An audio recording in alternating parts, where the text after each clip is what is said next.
Santana, ni que periodistas, periodismo de verdad. Oh, verdad, entre periodistas, periodismo de verdad.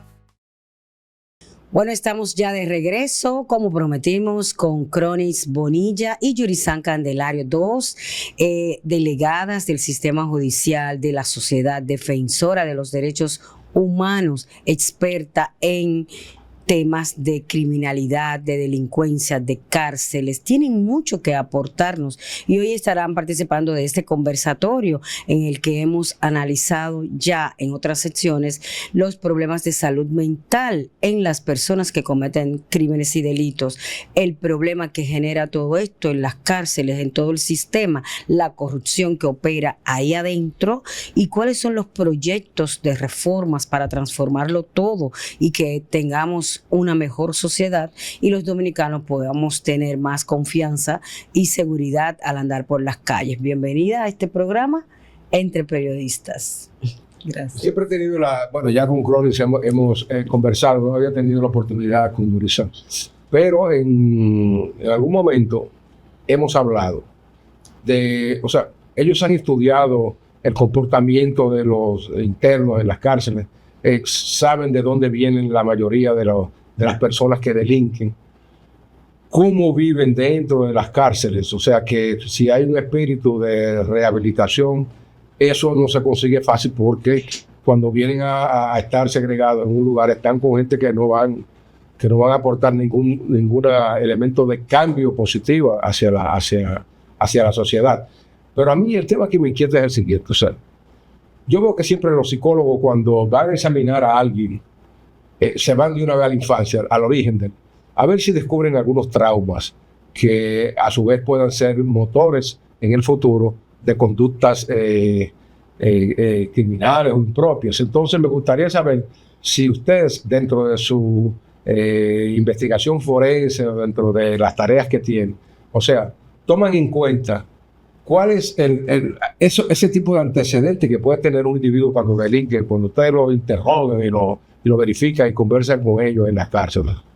O sea, tienen libertad de hablar de cualquiera de las cosas. Bueno, en nuestro caso, como defensora de ejercicio de 16 años, a las personas privadas de libertad o a los que no estaban privados de libertad pero sometidos a un proceso penal, cuando me tocaba conversar con ellos, no interrogarlos, porque para eso ya ellos tienen el Ministerio Público, tienen a la policía, sino que hacemos un conversatorio que es esa primera entrevista que hay que hacerle al ciudadano imputado de un hecho. Siempre uno va, hace esa especie de trabajo social y esa especie de trabajo sociológico de preguntarle sobre su entorno, cómo ha sido el desarrollo de su familia, desde que ellos nacieron, cómo fue su desarrollo. Esa es una previa antes de adentrarse a estudiar el expediente, el caso en sí, por el cual están siendo sometidos a la acción penal. Pero esa parte siempre es buena agotarla para entender parte de lo que es el proceso o la psiquis de esa persona a la que uno asiste. Nosotros como defensores públicos tenemos un lema: no defendemos expediente, defendemos persona. Entonces, nuestra defensa, nuestra teoría de caso, nuestra estrategia de defensa se centra en esa persona. Y para entender a esa persona, pues tenemos que ir al génesis de lo que fue su desarrollo. Si viene de un hogar disfuncional, si se crió con sus padres, con sus madres, si pasó, si es un adulto, si pasó por la justicia penal juvenil en algún momento.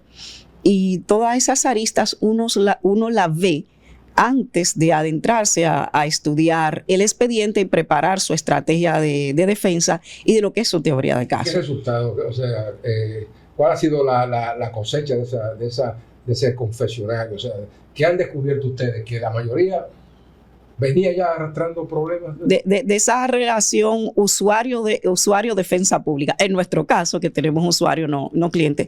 Sí, pudimos, en mi caso particular, y sé que muchos de mis compañeros defensores también lo vivieron, pudimos observar que la mayoría venían de hogares disfuncionales, de hogares donde o no estaba un padre, o no estaba una madre, o se criaron con una tía, o se criaron... Es un detalle fundamental. O se criaron con un vecino, o tienen un papá preso, o tienen una madre ausente. Y hay muchos casos que si nos ponemos a detallarlos aquí, pues se nos va el tiempo, pero siempre hay casos que te marcan, que te llegan, como de un joven que desde antes de su madre salir embarazada era consumidora de droga. Sí. Estando embarazada consumía drogas.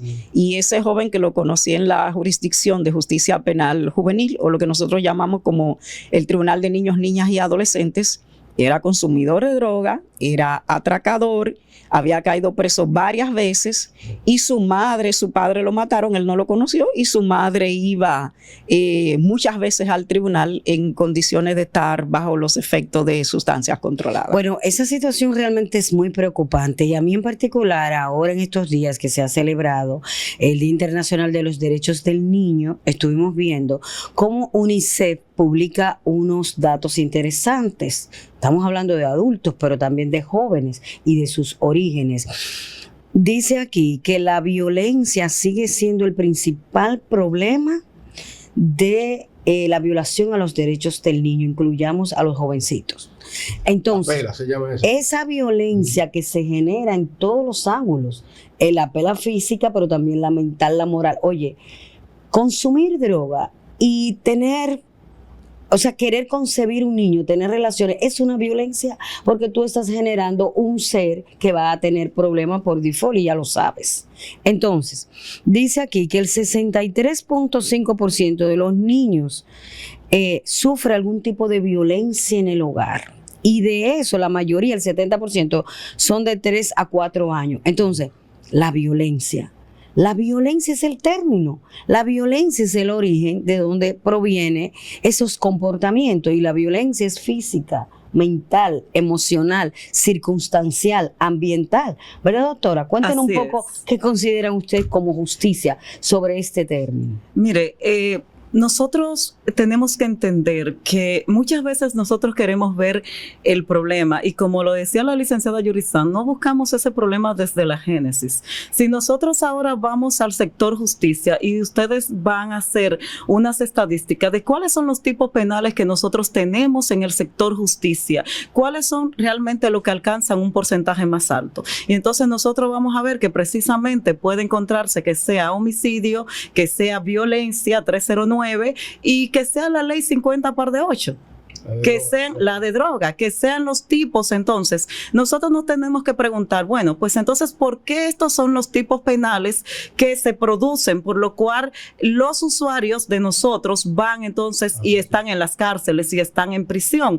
O puede ser que no estén en las cárceles, que están en estado de libertad, pero dentro de este estado de libertad, ¿qué están brindando en sus casas? ¿Qué están brindando dentro de su círculo de amigos? ¿Qué están brindando a la sociedad estas personas que su comportamiento no es el comportamiento que se manda socialmente a que toda persona tenga? Entonces, ¿qué pasa? Si nosotros nos vamos a los hogares, y usted decía de este estudio que se hace, no necesariamente la violencia va a ser ejercida contra el niño. Es probable que la violencia sea ejercida contra la madre, pero el niño está mirando esa violencia. ¿Qué es lo que el niño está aprendiendo? Está aprendiendo a ser violento. ¿Y qué entonces lo que el niño en su ámbito que él está en las escuelas con sus compañeros va a dar? Pues va a generar violencia. No va a ser otra cosa. Miren, nosotros como defensores públicos lo que nosotros buscamos es preservar, que se respeten los derechos de las personas que están atadas a un proceso. Nosotros no buscamos ver por qué lo hiciste. Ahora bien, como se dice, nosotros lo que miramos son a las personas, no un número, no un expediente. Y nosotros tenemos un rol dentro de un conocimiento, de un proceso, que es convencer al juzgador. Convencer al juzgador. Usted no puede convencer al juzgador si usted no conoce de dónde viene esa persona que usted asiste y por qué esa persona tuvo un comportamiento o no lo tuvo. Si nosotros fuéramos a la jurisdicción de niños, niñas y adolescentes, en la cual yo, dentro de mis años de defensora pública, he tenido la oportunidad de litigar, usted se va a encontrar con escenarios que usted va a tener a un adolescente que es víctima, ¿verdad? Y a un adolescente que es imputado. Cuando usted mira ese expediente y usted ve los estudios que reposan en ese expediente psicológico que se le ha hecho a ese adolescente, es muy probable que en edad mental ese adolescente imputado esté por debajo del adolescente víctima. Yo tuve un caso particular de violación donde supuestamente el adolescente había violado a un niño de 13 años y él tenía 16. Sin embargo, el mismo estudio que reposaba psicológico establecía que su edad mental era de 12. Y cuando viene a ver, había sido violado también. Es muy probable, no había sido violado, pero sí venía de un hogar donde él se había criado con su abuela. No había límites. Se había criado con su abuela, no había límites. Y lo más grande es que ese jovencito me decía que él quería ir al reformatorio, porque ahí él iba a poder estudiar y iba a tener un lugar donde vivir, que no lo tenía, no podía estudiar y él quería estudiar para darle una mejor vida a su abuela. Eso es una falta de oportunidades. De la palabra reformatorio, porque generalmente cuando vamos a examinar el problema carcelario, lo tomamos desde ciertas aristas especiales, que son el hacinamiento y por qué están ahí en las cárceles. Pero en el caso de los adolescentes, niños y adolescentes, que es grande la cantidad de niños y adolescentes que está en reformatorio en este momento, y dónde están esos reformatorios, o sea, ¿cómo operan eso? No, realmente la población con los niños, niñas y adolescentes no es alta. No es alta. En una última intervención que nosotros tuvimos de nuestros procesos, nosotros habíamos tenido que del 2016 a la fecha, nosotros habíamos tenido 339 niños, niñas y adolescentes que estaban en centros, ¿verdad? En centros guardando prisión. Sin embargo, tampoco no son todos los tipos penales. El tipo penal que realmente podríamos entender que ocupa el primer lugar en niños, niñas y adolescentes es la ley 50 par de 8. Después puede... Es gravísimo eso. Es gravísimo porque ya usted puede imaginarse qué va a surgir de ahí. Es una masa adicta. No es mucha, pero es penoso porque un niño de 12, 13, 14 años ya condenado prácticamente a prisión o a frustrarse su futuro, porque como todos sabemos, aunque la Oficina de Defensoría Pública promueve la reinserción, ¿verdad? El que se les respeten los derechos cuando están en prisión, a ofrecerle oportunidades y recursos para que se restablezca. Todos sabemos que los jovencitos que han cometido algún delito y caen en un reformatorio, diríamos, prisión o internamiento para su recuperación, no hay seguridad de que puedan restablecerse totalmente, porque la experiencia ha sido tan desastrosa que difícilmente puedan reintegrarse a la sociedad como si nada hubiese pasado. Entonces, son pocos, pero es muy penoso que un joven se frustre su vida, como hemos visto a numerosos jóvenes que desde que cometen este delito prácticamente se desgracian la vida. Así es, doctora. Es que, fíjese, aquí no estamos hablando, mira, si la cantidad es mucho, uno es mucho. Uno es mucho porque debe estar en la escuela. Mucho. Además, el Estado tiene la obligación de protección. Sí.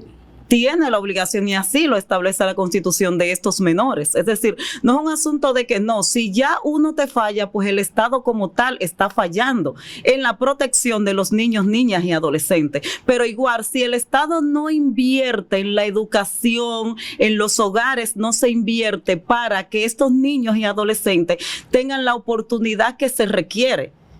¿Cuál es la oportunidad que se requiere? Bueno, que ellos dentro de esa niñez, adolescencia que viven, pues tengan educación de calidad, tengan salud de calidad, tengan recreación de calidad y puedan ser partes entonces mañana de un futuro prometedor para esos niños y adolescentes. Sin embargo, nosotros, el proceso de niños, niñas y adolescentes es un proceso sumamente rápido.